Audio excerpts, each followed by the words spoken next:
Tamahiko is an ugly boy who gets sniped. But luckily, it wasn't a headshot, it was his arm. Because of this, his family thinks he's useless. So they decide to find him a hot waifu to at least make use of his meat and stop beating it with his one hand. However, before any of this, Tamahiko Shima's life was already a hot mess, but things took a turn for the worse when his mom bit the dust and left him with a dominant hand that's about as useful as a participation trophy. His dad, feeling super guilty and also kinda lazy, decides to solve all his problems by finding him a bride to take care of him because, you know, family members are just too busy binge-watching Netflix to lift a finger. One night, while Tamahiko is contemplating ending it all at the family villa in the mountains of Chiba, he hears a knock at the door. In walks Yuzuki, who introduces herself as his bride-to-be. He's surprised but welcomes her in and shows her to a room. The next morning, Tamahiko wakes up to find Yuzuki already on the grind, whipping up a culinary storm in the kitchen. She's like a ninja, minus the whole stealthy thing. She then insists on helping him wash his face, which is kinda awkward but also kinda nice. After chowing down on the delicious food she's prepared, he heads to take a bath. As he's soaking in the tub, he starts thinking about how annoying Yuzuki is, but in a weird way, he's grateful for the distraction. Just then, she bursts into the bathroom, offering to scrub his back. Despite his protests, she persists, and he starts thinking she's just a pampered princess who's never had to deal with real stress. But then, she reveals she's got two things that keep her up at night. たくさんお勉強しようじゃないか。 And one of them is her ridiculously long and wavy hair. Tamahiko can't help but laugh, and Yuzuki confesses she's always wondered what he'd look like with a smile on his face. Realizing he's been caught off guard, Tamahiko chases her out of the bathroom, feeling a little embarrassed but also kinda intrigued. Yuzuki couldn't help but think back to the day she said goodbye to her friends at school. Meanwhile, Tamahiko was wide awake, his brain on overdrive, reliving the epic roasting session his dad and siblings had unleashed on him. He got out of bed and headed to the sitting room where he found Yuzuki warming up some milk. He confronted her, asking her to be honest about how much she must hate him for putting her in this awkward situation. But Yuzuki just handed him the milk and started humming a tune, one that Tamahiko recognized from his childhood when his mom used to sing it to his little sister.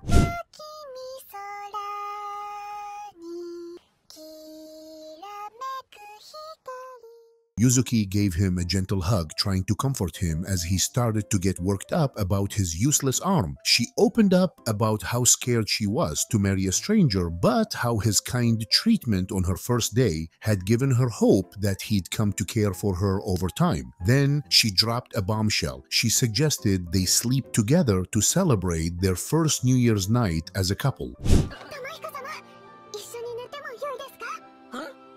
Tamahiko's mind went into overdrive as he kneeled on his futon, realizing he'd never done that before. But when Yuzuki walked in with her own futon, he got it. She just meant they'd sleep in the same room. She clarified that they couldn't share a futon just yet since she was a virgin and wanted to save herself for him.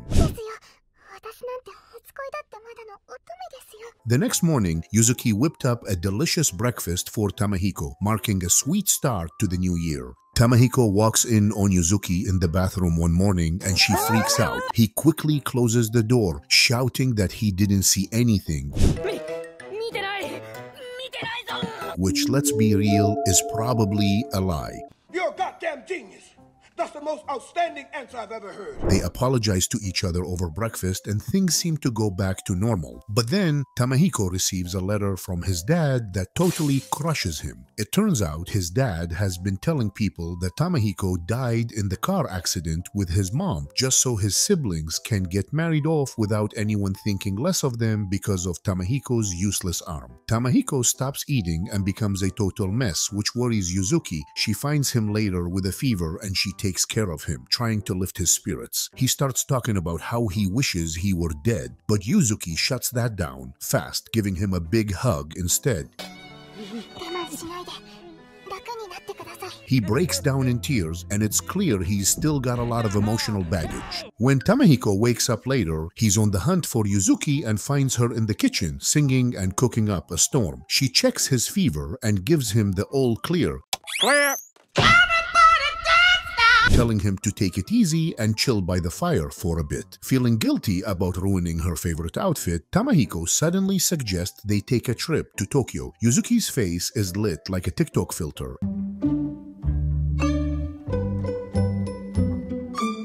as she takes in the sick architecture around her. To make up for ruining her fabric, Tamahiko treats her to a shopping spree and she picks out some gorgeous new materials. Later, they grab ice cream at a spot that's low-key, giving them major FOMO vibes. Tamahiko can't help but feel like the third wheel as he watches a happy fam jamming together, and it's a harsh reminder of his own rough childhood. After their Tokyo adventure, they head back to Chiba on the train, where Yuzuki opens up to Tamahiko about her decision to cut ties with her parents, telling him that it's better for his mental health if he thinks of her as gone. A month flies by and Yuzuki spends every free moment sewing away, determined to create the perfect kimono. Finally, she's finished and she proudly shows it off to Tamahiko just as his little sister, Tamako, arrives for a visit. Tamako, the ultimate troll, had a new victim in her sights, Yuzuki, who's a bit on the short side. But when Tamahiko steps in and tells Tamako to knock it off, citing Yuzuki's seniority, Tamako's taken aback. Yuzuki's also feeling a little down, realizing that Tamako's only 12 years old despite being super tall. The two girls head into the villa where Yuzuki shows Tamako to a room, but Tamako's not having it. She wants a bigger room with plenty of sunlight. As Yuzuki starts unpacking, Tamako gives her a weird stare. Meanwhile, Yuzuki and Tamahiko hang out in the kitchen where Tamahiko apologizes for his sister's sudden appearance and bratty behavior. He explains that Tamako's a genius but also super isolated. Yuzuki's still down to be friends though. Tamako bursts into the kitchen and Tamahiko asks her what she's doing at the villa, considering their family thinks he's dead. Tamako cracks up, regaling them with stories of their siblings' failed marriage proposals and their dad's tearful reaction.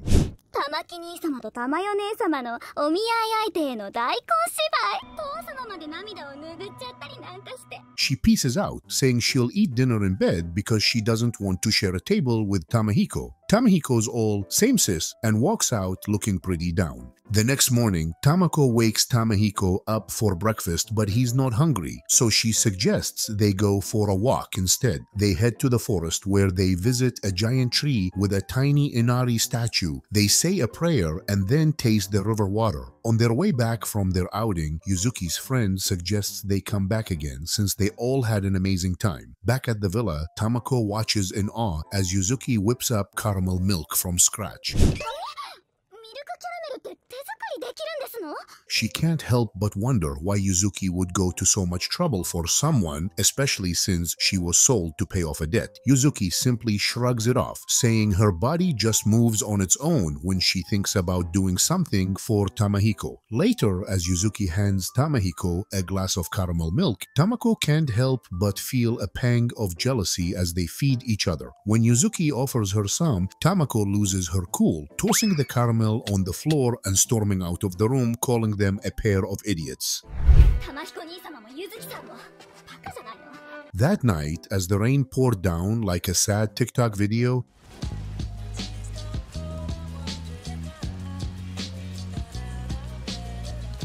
Tamako lay on her futon, haunted by memories of the hate she got from home and school. When the thunder starts, she begins to whimper in fear, tempted to wake Yuzuki up since she's just next door. But before she can knock, Yuzuki beats her to it, wondering what's up. Tamako stammers, claiming she needs to use the bathroom. They head out into the storm and a close thunder strike sends Tamako into a panic, causing her to pee herself out of fear. Give me your love nectar! Yuzuki quickly grabs her hand, whisks her away to the bathroom, and even draws her a warm bath. After her bath, Yuzuki gently brushes her hair and they snuggle up together to sleep. Tamako opens up to Yuzuki about the gossip at her school and how her dad reacted when she left. As the thunder rages on, Yuzuki hugs her tight and sings a soothing song to calm her down. The next morning, Tamahiko is shocked to find Tamako in the kitchen with Yuzuki, laughing and chatting like old friends. When Yuzuki offers him some of their cooking, Tamako chases him out of the room, saying he's crashing their girls' morning. Yuzuki was fanning Tamahiko like a Kardashian at a paparazzi convention, trying to keep him cool while he read outside the villa. But things take a turn when she suddenly feels dizzy and face plants onto him. She tries to brush it off, saying she's fine, but ends up collapsing in the hallway. Tamahiko rushes to her side, but with only one hand, he's pretty useless. Luckily, Tamako shows up and scoops Yuzuki up, carrying her to Tamahiko's room. As Yuzuki lies in bed, she starts rambling on about the food she was cooking for Tamahiko, which is still on the fire.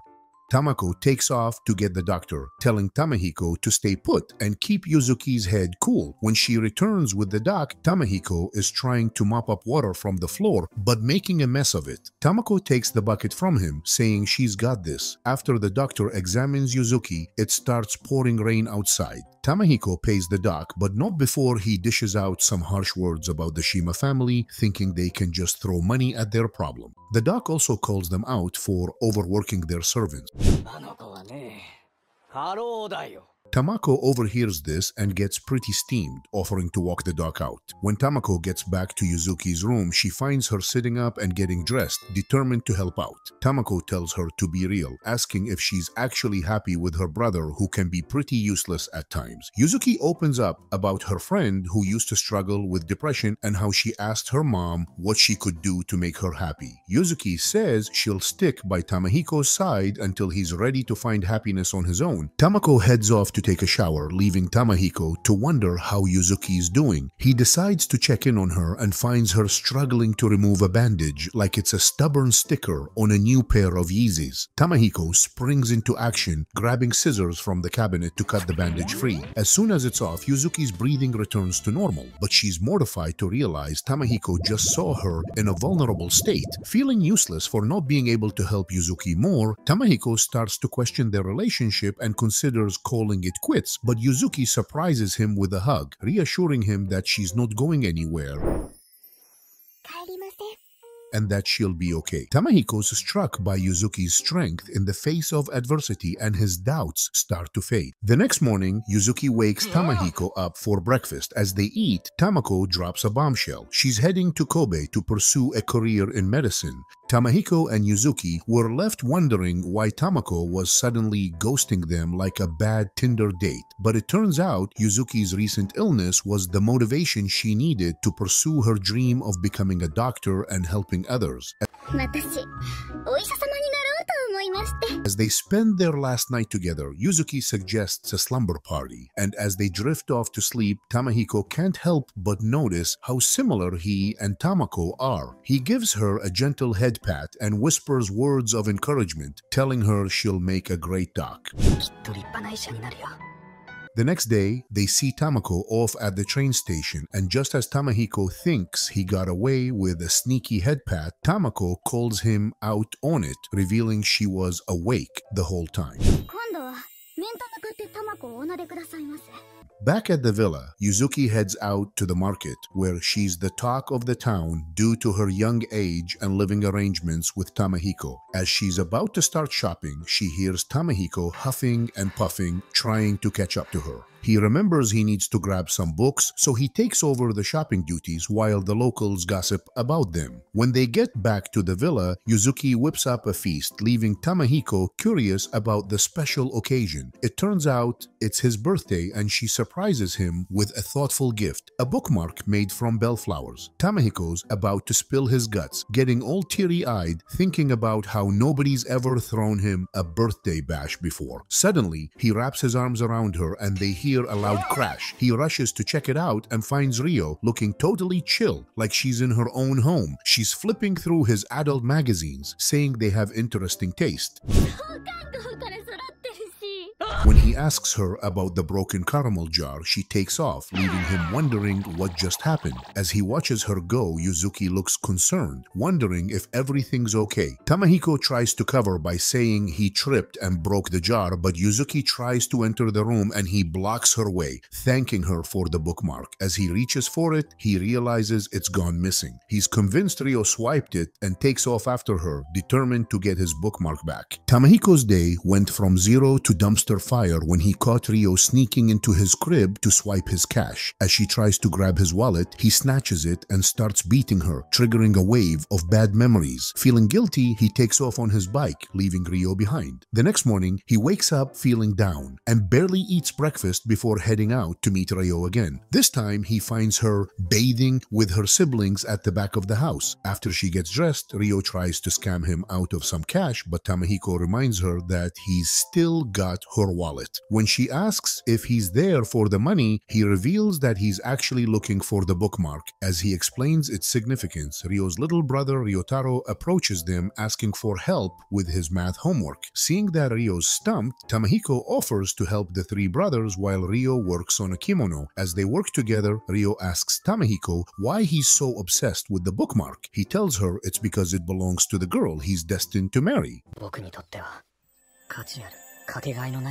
The kids show him their math problems, and after he gives them a thumbs up, he asks for his bookmark back. Just then, Ryo's dad shows up, and Ryotaro tells Tamahiko to make a quick exit to avoid getting beaten. Feeling down again, Tamahiko heads back to the villa, wondering how he'll face Yuzuki's kindness. He goes straight to bed, unable to shake off his guilt. Tamahiko woke up to Ryo's voice, like a Snapchat notification from his ex, unwanted and uninvited. He strolled out to find Ryo chilling with Yuzuki, and things quickly went from 0 to 100. Ryo started spinning a web of lies, claiming she was Tamahiko's side chick, and even whipped out the bookmark as proof. Yuzuki wasn't having it though. She snatched that bookmark, ripped it to shreds, and dipped out like a ghost. Tamahiko chases Ryo out of the house while he picks up the pieces. In his room, Yuzuki calls him for breakfast. After breakfast, she starts washing and he watches her. Suddenly, the telephone rings. Tamako has called to wish him a happy birthday, saying she's sure Yuzuki did something for him. By the way he responds, she realizes something is wrong, so he tells her about the bookmark situation. Tamako explains to him about the flower language of expressing feelings and that the bellflower means unchanging love. Hearing this, he feels awful and cuts the call. He returns to his room and starts gluing the bookmark back together. He falls asleep at the desk. Yuzuki is calling him for dinner. When she finds him asleep, then she sees the bookmark. He wakes up and continues while she watches. When he is done, he shows it to her and she replies that it smells like glue and him.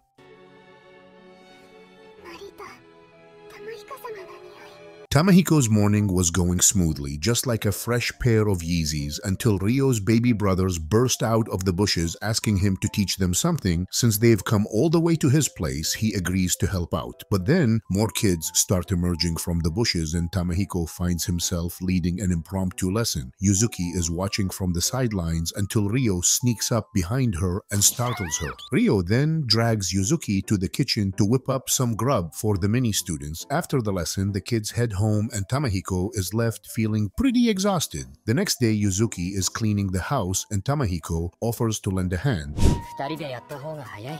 They work together, tidying up the place until Yuzuki starts cooking lunch. Tamahiko is so pooped that he starts dozing off and Yuzuki has to tuck him into bed. When he wakes up later, he goes searching for Yuzuki and finds her sitting outside, looking a bit down. He covers her with a blanket and sits beside her. It turns out it's her birthday and she's been waiting for this moment to become his bride. Tamahiko gets all humble and tells her he doesn't deserve her, that she's too good for him, and that he wants to be happy too. He mentions that he's written to his dad about going back to school but hasn't heard back yet. Yuzuki reassures him that there's no rush and they can get married whenever he's ready. They share a kiss, quickly pull away, and realize what they've just done. The New Year's bell starts ringing and Tamahiko suggests they call it a night. The next day, after class, Ryotaro hangs back to chat with Tamahiko. He thanks him for everything he's done for the kids and bids him farewell, revealing that he's landed a job in Tokyo. As Ryotaro walks out, Tamahiko is left deep in thought, realizing he's never had to work to support his family. Later that night, Tamahiko shares his thoughts with Yuzuki, but their conversation is interrupted by a knock at the door. They open it to find a tearful Ryo, who breaks the news that Ryotaro has gone missing. The trio springs into action, splitting up to search for him. Yuzuki eventually finds Ryotaro snoozing in the storage room and calls out to Tamahiko. When Ryotaro wakes up, Tamahiko fills him in on how worried his sister is. Ryotaro bursts into tears, confessing his fears about starting work and not being able to see his family again.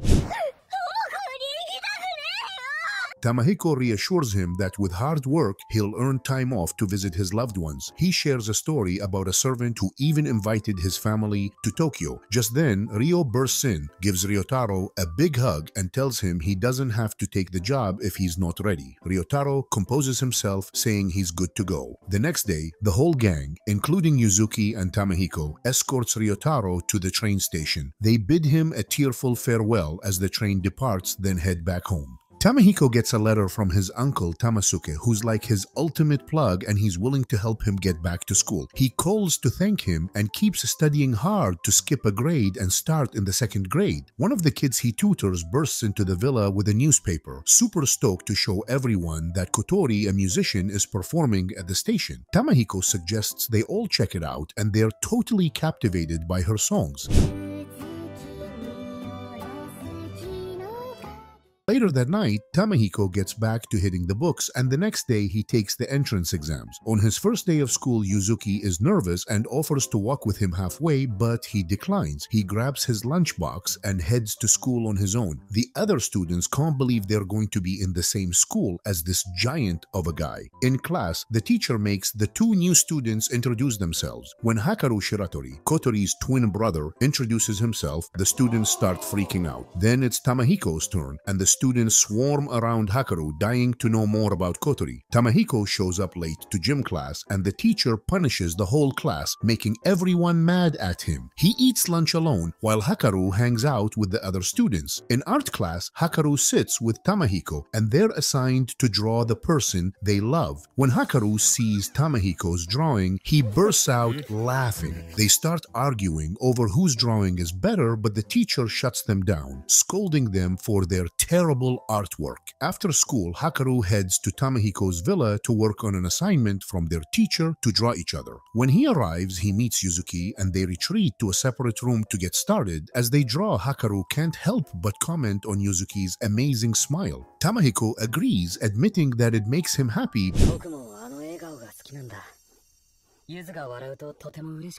but quickly realizes what he said and makes a hasty exit, claiming he needs to grab more tea. In the kitchen, Hakaru overhears Tamahiko spinning a yarn to Yuzuki about having an awesome first day. When Tamahiko returns to the room, Hakaru calls him out on it, saying that while he might have lied with good intentions, it's not cool to make Yuzuki smile with FIB. Instead, he should strive to make the truth just as uplifting. Just then, Yuzuki invites them to dinner and Hakaru eagerly obliges. After taking a bite, he declares that Yuzuki's cooking is so good that she'll have to feed him again next time he visits. The next day, Hakaru returns to the villa with his twin sister Kotori in tow. Yuzuki's face lights up when she sees Kotori, and it's clear she's stoked to have her around. Kotori hits up Yuzuki, begging her to school her on the ways of love,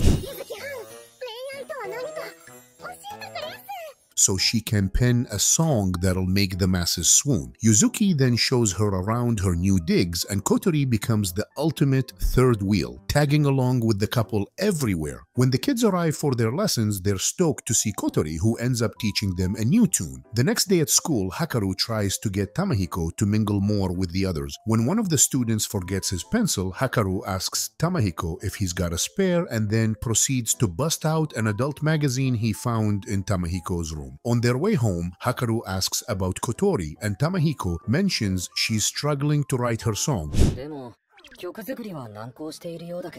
He invites Hakaru over, but Hakaru passes. Meanwhile, back at the villa, Kotori's having a major creative block, rolling around on the floor in frustration. She begs Yuzuki to spill the tea on how she and Tamahiko met, and Yuzuki shares her story. After listening, Kotori finally gets it. Love isn't just about a person. She realizes she feels the same way about music as Yuzuki does about Tamahiko. Yuzuki reassures her that her songs come from the heart, so people will love them. Kotori gets a little down, saying Hakaru was the first one to fall in love with music, but Yuzuki's words of encouragement help her see things in a new light. Tamahiko fills Yuzuki in on his suspicion that Hakaru's been avoiding Kotori, and she agrees. She shares what Kotori told her about Hakaru being the first to fall in love with music, which sparked Kotori's own passion. The next day at lunch, Tamahiko confronts Hakaru about the situation. Hakaru opens up about how he fell for music first, and Kotori followed suit. When he got sick, he handed over his guitar to Kotori, promising they'd jam together again someday. But after his recovery, he backed out, feeling like he was way behind Kotori, who'd gained years of experience and fame. Tamahiko relates to Hakaru's feelings, sharing how he used to wake up depressed every day after losing his hand. But then Yuzuki came along, and his world started expanding, filling up with people he couldn't live without. Meanwhile, Kotori finishes writing her new song and is about to perform it at the market. But just as she's about to take the stage, she's shocked to see Hakaru singing her song. After Kotori performs her new track, Tamahiko takes her on a bike ride back to the villa. Yuzuki gets a letter from her friend Midori, who's pregnant and engaged and about to move away. Tamahiko encourages Yuzuki to visit Midori one last time before she takes off. On the day Yuzuki leaves, she lets Tamahiko know that she's arranged for Ryo to cook for him while she's away. When Yuzuki arrives in Tokyo, she gives Midori a gift from the temple, and they spend the evening reminiscing about old times. As they chat, Yuzuki opens up about her arrangement with Tamahiko. The next day, Yuzuki gets ready to head back to Chiba, and the friends decide to make the most of their last hours together. Back in Chiba, Ryo notices Tamahiko's excitement about Yuzuki's return and teases him about it, but Tamahiko tries to play it cool. Just then, a strong earthquake hits, causing Tamahiko to tumble to the ground. After the earthquake stopped being a total buzzkill, Tamahiko hightailed it back to the village, only to find his crib reduced to ashes. As he tries to help the kids rescue their parents from the rubble, someone asks how he can be of any use with only one hand. Amidst the chaos, Tamahiko can't help but wonder what happened to the peaceful village he once knew. Feeling overwhelmed, he decides to head back to the villa to regroup. As he walks, he starts worrying about Yuzuki, who's all the way in Tokyo. If the small village got hit this hard, what about the city? Back at the villa, Tamahiko beats himself up over letting Yuzuki go to Tokyo in the first place. But then he hears a strange noise coming from her room. He finds a birthday present and a letter from her, which gives him the courage to set out and find her. Tamahiko meets up with Ryo and the kids, and Ryo insists on tagging along to help find Ryotaro. After telling the kids to take the homeless and injured to his villa, they set off for Tokyo. When they arrive, they're met with a scene of devastation. Buildings are destroyed, and people are rushing to the only standing structure, the station for treatment and shelter. Tamahiko frantically searches for Yuzuki, calling out her name until he's overwhelmed and passes out. When he comes to, he's in the station with his uncle Tamasuke taking care of him. Despite his urge to start searching for Yuzuki, Tamasuke advises him to take it easy, explaining that finding a young girl in the chaos will be tough. Tamahiko is determined though, and Tamasuke is curious to meet the girl who's had such a positive impact on Tamako and Tamahiko. The next day, Tamako joins them and they decide to split up to cover more ground. Tamako and Tamahiko continue their search for Yuzuki. As night starts to fall, Tamahiko overhears some guys talking about the lives lost, and he confides in Tamako about his fears of losing Yuzuki. Tamako reassures him, tearfully promising that she'll never leave him alone. They keep searching, and eventually they spot a woman on a bridge who's carrying a gift card. It's Midori. Tamahiko asks her about Yuzuki, and Midori explains that they got separated while escaping the fire. Tamahiko tells Tamako to get Midori some help while he keeps looking for Yuzuki. Tamahiko runs into Hakaru and Kotori, who kindly offer him some grub, but just as he was about to take a bite, some sneaky little dude snatched the food right out of his hands. Feeling bad when the kid's sister takes a tumble and starts bawling, Tamahiko returns the food and learns that the siblings are lost and searching for their parents. Oh, and they've got a sick older sister named Yuzuki who's stuck in a nearby building. Tamahiko's ears perk up at the mention of Yuzuki's name, and he rushes inside to find her lying in bed looking pretty rough. He tells the kid to help him tie his right arm to Yuzuki's, gives them some quick directions, and promises they'll find Kotori. With tears welling up in his eyes, Tamahiko hightails it back to the station to get help for Yuzuki ASAP. Yuzuki is filled with regret for not confessing her feelings to Tamahiko before leaving.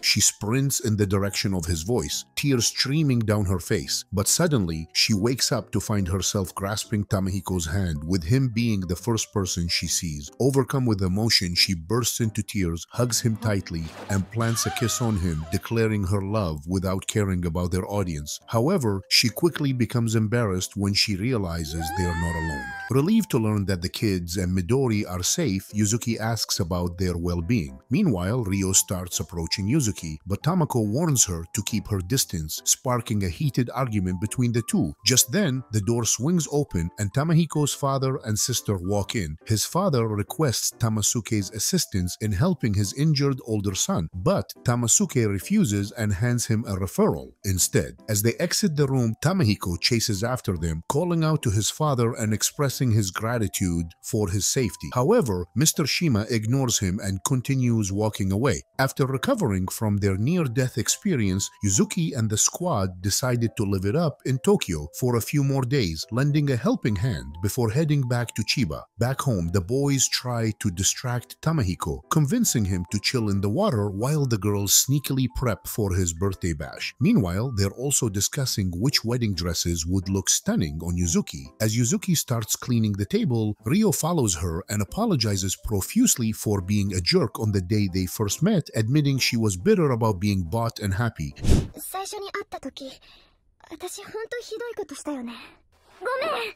Yuzuki reassures her that she's already forgiven her. Just then, Tamako butts in, wanting some one-on-one time with Yuzuki too. But before things get heated, Kotori interrupts, announcing Tamahiko's imminent arrival. When he shows up, they surprise him with an epic feast. Overwhelmed with gratitude, Tamahiko thanks everyone and expresses his relief that Yuzuki is alive and kicking. He also gives Tamako a shout-out, beaming with pride over her decision to pursue a medical career.